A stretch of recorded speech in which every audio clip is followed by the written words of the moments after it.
Hi, I'm Rai. Welcome to my channel.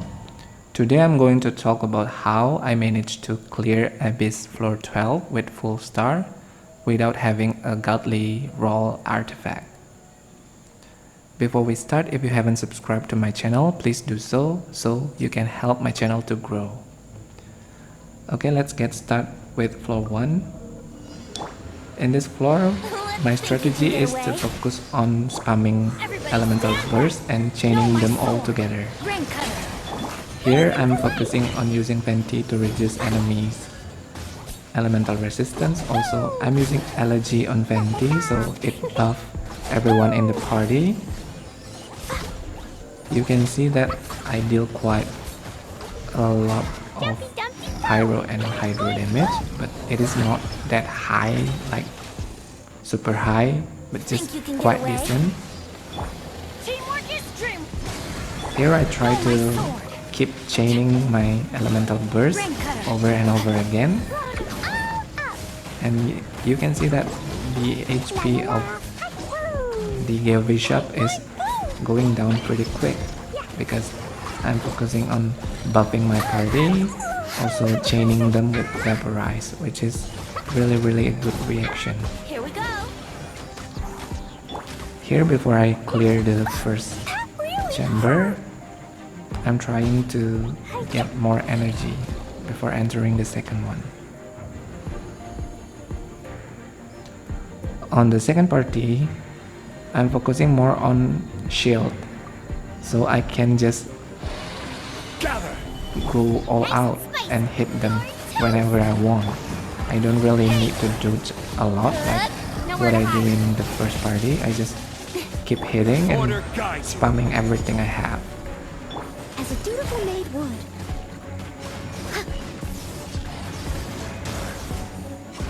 In this party, I don't really use a lot of elemental reactions. The only reaction I have here is Overload, which is not really that much of a damage dealer reaction, but it is quite decent since I can spam the Overload over and over again while Shangling Burst is on. Aside from having that reaction, I also maximize the use of Gale Resonance here, since I'm using 2 Shielder and 2 Gale units, so I can have better Gale damage here overall. Solidify. I don't really have any difficulties handling both of these Gale Bishops since I have 2 big shielder, so I don't really run a lot. I can just keep hitting them, and since I have quite some time, I don't waste my burst, and I try to get more energy here.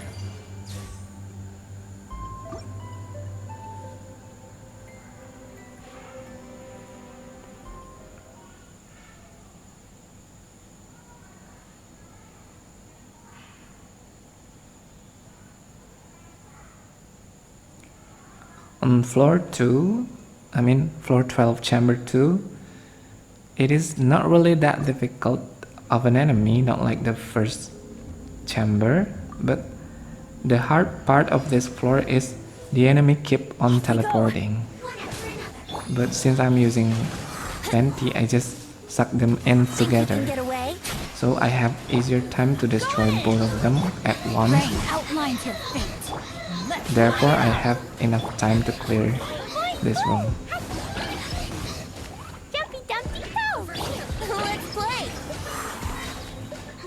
I try to keep chaining my Venti's burst over and over again, so they don't run here and there.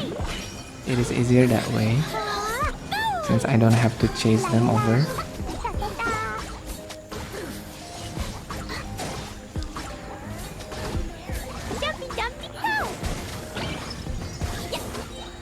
Here I managed to clear like 90% of their health quite fast, but I'm trying to save my burst for the last chamber.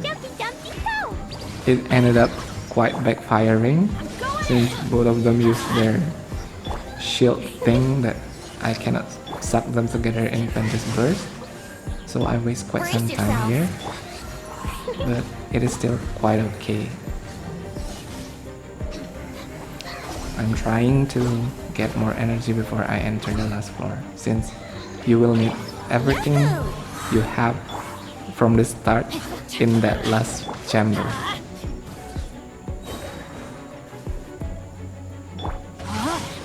Look at me.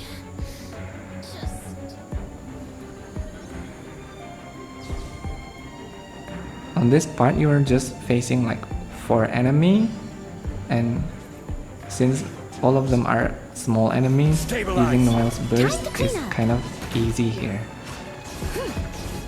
Just right clicking them with Noel's, just basic attacking them with Noel's, and spam everything you have. Okay, that's one down. I try to focus on the one with the pyro aura, so yeah, you don't get hit by that bomb thing. Incoming. Okay, that's 2 down. I still have quite some time, so I'm trying to get energy too. I always focus on that part because I know that my character is not fully built like people out there. Mine is just decently built, so I really need all the energy to start the battle. I'm trying not to spam the burst available right now, since I think I have enough time, and yes, I have enough time. Getting into the chamber 3,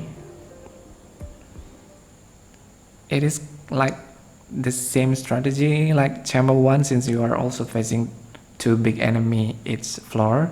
So I'm trying to use the same strategy, but make sure not to get hit on the cyclone thing, on the spinning robot thing, because it might kill you instantly.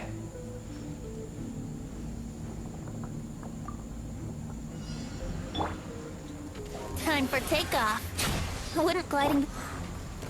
Everybody Since stand Fenty's back. burst cannot No, my really friend. suck them in, I try to go to where the burst is and let the enemy come to me.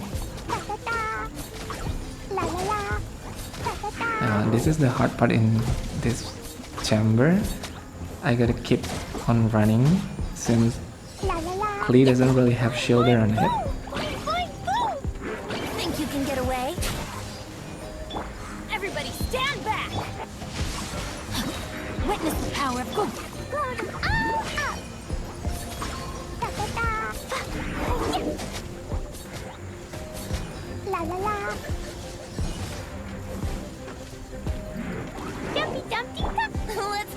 I just keep spamming burst here. That's all the thing my party can do. All they are good at is on spamming burst. But yeah, it works well here, so why not? I just use everything and I clear it quite fast.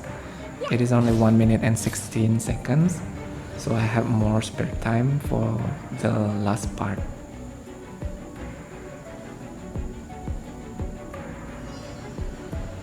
Here I just focus on the one with the cryo aura, since the ice cage actually can kill you.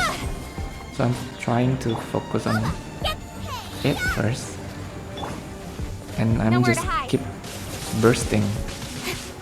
One trick I can tell you about this floor is when you are trapped in the ice cage, you can dodge by using anyone's elemental burst. Anyone.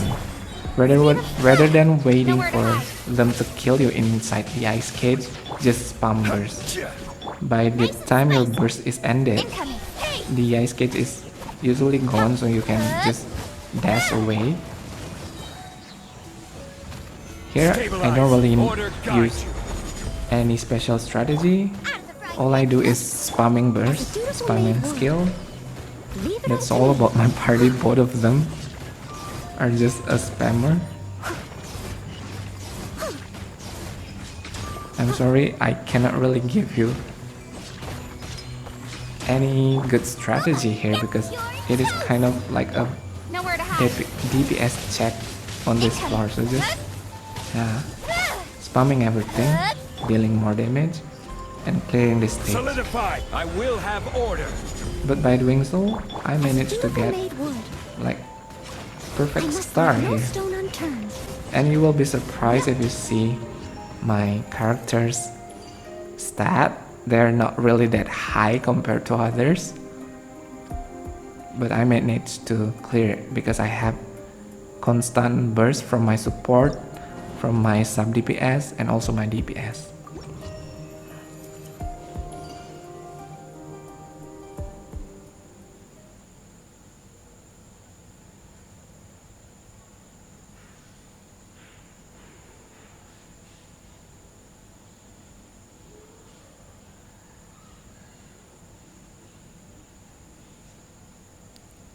Here's the build of my character. First, this is my Xingqiu. My Xingqiu stat, as you can see, it is not even that high of a crit. My Xingqiu using Festering Desire. I don't have any sacrificial sword, and it is using 2 Noblesse and 2 Heart of Depth as his artifact. And this is my Xiangling. She is focusing on burst too, so I use Favonius Lance on her weapon. And the artifact is 2 pieces of Noblesse and 2 pieces of Witch Flame. This is my Zhongli stat, also not high crit damage stat. Same as I remember. I'm using Primordial Jade just for the crit, and that is the best weapon I have. And he is still using Archaic Petra for set. I'm trying to get 2 pieces of Noblesse, but I don't manage to get anything good, so I'm still using a support only build here. And here's my Kaching. The stat is also not that wow for a main DPS. The weapon is Summit Shaper, and the artifact is 2 pieces of Gladiator and 2 pieces of Thundering Fury. It would be better to use 2 pieces of Noblesse too, because I'm just using it as a spammer. This is my Klee stat. I'm using the Witset, which is a really good weapon for a switch thing. And I'm using 4 pieces of Crimson Witch. Here's my Noelle. My Noelle also not really that high on crit damage stat. I'm using Skyward Pride because I need her to get enough energy for her burst, and I'm using 4 pieces of Retracing Bolide. And here's my Fenty with super low attack, but he is basically just supporting here, so all he has to do is spamming burst to get everyone enough energy. And also I'm using super high energy recharge, so I can spam her burst. I also use Elegy as his weapon and 4 pieces of Viridescent. Okay, that's all for today. That's how I maximize my support and sub DPS. Thank you for watching, and see you on the next video.